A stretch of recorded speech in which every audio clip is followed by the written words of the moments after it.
নমস্কার বন্ধুরা, আর জি কুকিং চ্যানেলে আপনাদের সবাইকে স্বাগত। আজকে নিয়ে হাজির হয়ে গেলাম ফুলকপির ডাঁটার এমন একটা রেসিপি নিয়ে, যেটা দেখার পর ফুলকপির ডাঁটা আপনারা আর ফেলে দেবেন না। তো চলুন শুরু করা যাক।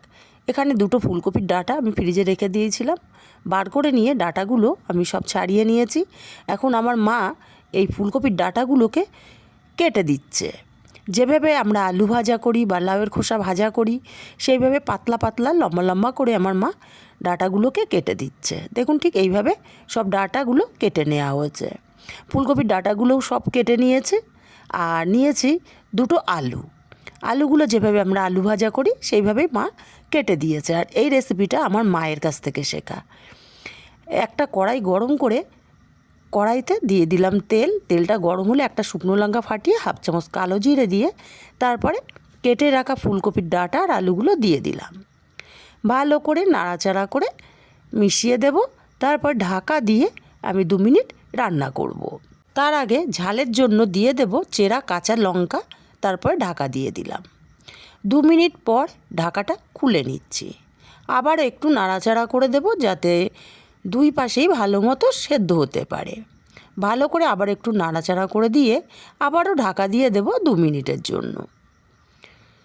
2 মিনিট পর ফিরে আসছি।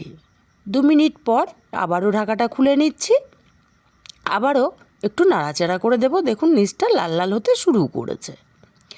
আবার একটু ভালো করে নাড়াচাড়া করে দিয়ে এখানে দিয়ে দেব স্বাদ মতো লবণ আর হাফ চামচ হলুদ কালারের জন্য। লবণ হলুদটাকে দিয়ে ভালো করে নাড়াচাড়া করে মিশিয়ে দিয়ে আবার 2 মিনিটের জন্য ঢাকা দিয়ে দেব, যাতে করে ফুলকপির ডাঁটাগুলো ভালো মতো সেদ্ধ হতে পারে। আবার 2 মিনিট পর ঢাকাটা খুলে নিয়েছি।